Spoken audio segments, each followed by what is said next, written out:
Hello friends, welcome back to our channel Orthodontic Course. This is regarding our continuous orthodontic program जिसमें हम एक general dentist को orthodontic skills कैसे सीखे जा सकते हैं हम उसके बारे में बताते हैं। तो आज का हमारा टॉपिक है what various kind of malocclusions are there, why they happen and how we can diagnose them. So different kind of malocclusions में हम सबने पढ़ा है एंगल्स का classification. If you remember we have read it in the final year in the Balaji. There are 3 kinds of malocclusion, class 1, class 2 and class 3। But that is a broad classification जिसमें कि आप class 1, class 2, class 3 जब आप कहते हो that means you are talking in a sagittal plane, means horizontal plane में आप बात कर रहे हो कि कितना आगे कितना पीछे। हम सब जानते हैं कि हम ऑर्थोडोंटिक जब किसी भी मोलर रिलेशन की बात करते हैं तो सबसे पहले हम क्लास 1, 2 अगर कह रहे हैं तो मोलर्स की बात कर रहे हैं। तो क्लास 1 से स्टार्ट करते हैं। क्लास 1 में क्या होता है कि जो मोलर रिलेशन होता है उसमें अपर मोलर, मैं बिल्कुल लेमन टर्म्स में समझाऊंगा, I am not going into the technical details जिसमें कि हम ये कहें मीजो बक्कल कर्स lies in the buccal groove. No, we are not talking about that. Simple चीज़ है कि क्लास 1 मॉलिक्यूलेशन क्या होता है या फिर क्लास 1 मोलर रिलेशन क्या होता है, जिसमें कि अपर मोलर पीछे होता है, लोअर मोलर आगे होता है। Simple as that. अब उसको ईजी वे में समझना है तो मीजल साइड जो होती है अपर मोलर की, that comes in the groove, buccal groove, मतलब कि ऊपर के मोलर का आगे का भाग नीचे के मोलर के सेंटर में आके ऑक्लूड करता है। तो दिस इज क्लास 1। अब अगर मैं आपसे सिंपली पूछूं कि ये लोअर मोलर है, ये आपका अपर मोलर है, अपर मैंने बताया कि पीछे है, लोअर आगे है, तो ये इसके सेंटर में आके मिल रहा है।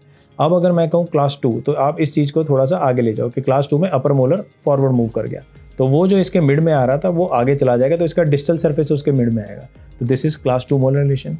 अब अगर क्लास 2 मोलर रिलेशन और क्लास 1 के बीच में मैं आपसे डिफरेंस पूछूं तो सिंपली अगर अपर मोलर आगे मूव कर रहा है तो उसको जगह चाहिए होगा। वो जगह कहाँ से आएगा? जब प्रीमोलर्स आगे जाएंगे। प्रीमोलर्स आगे कब जाएंगे? जब कैनाइंस आगे जाएंगे। कैनाइंस आगे कब जाएंगे? जब इंसाइजर्स आगे जाएंगे। तो आपको फ्रंट में क्या मिलेगा? लोअर मोलर्स वहीं पे हैं, अपर मोलर आगे खिसक रहे हैं, तो आपको क्या मिलेगा? ऐसे केस में आपको ओवरजेट इंक्रीज मिलेगा। As simple as that.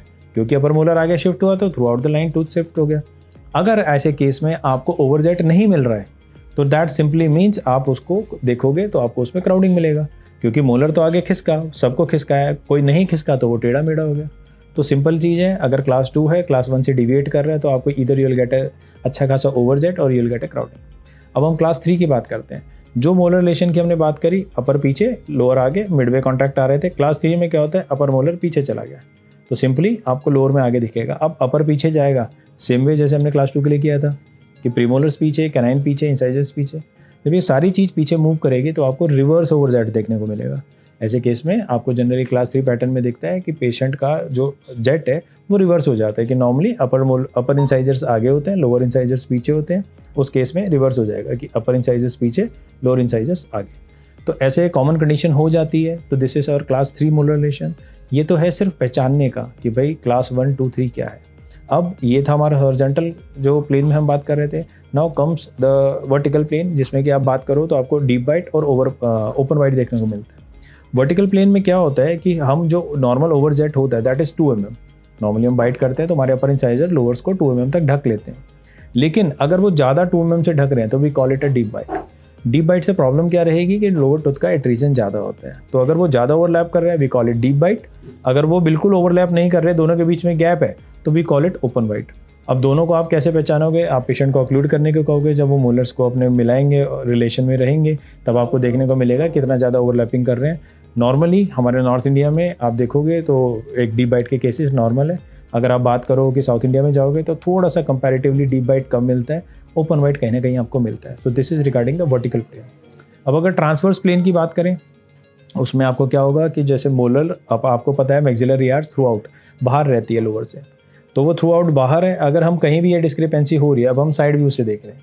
Side view से जब आप देख रहे हो कि अगर लोअर मोलर्स आपके बाहर आ गए और अपर अंदर आ गए तो we call it cross bite. तो ऐसा कहीं पे भी कंडीशन मिलेगी उसको हम क्रॉस बाइट कहते हैं। इसमें और सारे वेरिएंट्स भी हैं, सीजर बाइट भी आपको देखने को मिलता है। तो वो कभी भी अगर इसमें डिस्क्रिपेंसी होगी तो वो आपका सीजर बाइट होगा। अब इनको आप पहचानेंगे कैसे? सिंपली मैंने जैसा बताया वो आप देख के पहचानोगे। किसी भी मॉलिक्यूलेशन को जब आप देखोगे तो you have to make sure कि उसको आप तीनों प्लेन में डिफाइन करो। बहुत कॉमन मिस्टेक है, जनरली लोग बात भी करते होंगे, आपने देखा होगा व्हाट दे टॉक, क्या प्रॉब्लम है? क्लास 2 डिप 2 है। तो when they are saying class 1, class 2, dip 3, that means only sagittal plane is being considered, but you have to make sure you have to consider open white also, that means in a vertical plane, in a transverse plane as well. अब अगर हम बात करें कि आपको ये conditions मिल गई, इन conditions को कैसे पहचाने हम अगली वीडियो में बताएंगे। बट अगर हम बात करें कि ये तीनों प्रॉब्लम्स आपको मिली तो now what should be the sequence to correct them. आपको जब उनको करेक्शन करना है तो सीक्वेंस हमारा रिवर्स चलता है। जो मैंने आपको समझाया हॉरिजॉन्टल वो हम सबसे बाद में देखते हैं। जब मैंने आपको वर्टिकल समझाया उसको हम सेकंड नंबर पे देखेंगे। मैंने आपको थर्ड समझाया था ट्रांसवर्स प्लेन, उसको हम सबसे पहले करेक्ट करते हैं। रीज़न बीइंग जो विड्थ है, जो मैक्सिलरी विड्थ जनरली रहती है, उसको आप ऑल्ट्रेशन जो कर सकते हो वो maximum by the age of 10 और 12 करते हो। क्योंकि हमारा maxillary growth because of cephalocaudal gradient of growth वो उसका ग्रोथ पहले कंप्लीट हो जाता है, तो इसलिए मैक्सिलरी में चेंजेस करना बाद में बहुत ज़्यादा मुश्किल होता है। हम जानते हैं हम मैक्सिलरी एक्सपेंशन करते हैं, but there is a slow maxillary expansion and there is a rapid maxillary expansion. तो रैपिड ही करते हैं ताकि बोन एक दूसरे से दूर जाए, स्लो में टूथ का मूवमेंट ज़्यादा होता है। तो ये चीज़ जो आपको करनी है वो 10 to 12 ईयर्स तक कर लेनी चाहिए। अगर उसके बाद भी आता है तो एज सून एज पॉसिबल हमें ट्रांसवर्स प्लेन करेक्ट करना चाहिए, बिकॉज जितना टाइम बीतेगा उसके बाद that will be difficult. Then we go to correct deep bite as well, क्योंकि हम जब तक डीप बाइट को ठीक नहीं करेंगे तब तक हम ब्रैकेट्स प्लेस नहीं कर सकते। ओपन बाइट में टूथ को नीचे मूव करना है तो हम पहले उसको कंसिडर करते हैं and then comes the sagittal plane, कि तब आप उसको क्लास 1, क्लास 2, डीप 3 जो भी मतलब आप उसको रिलेशन बनाना चाहते हैं।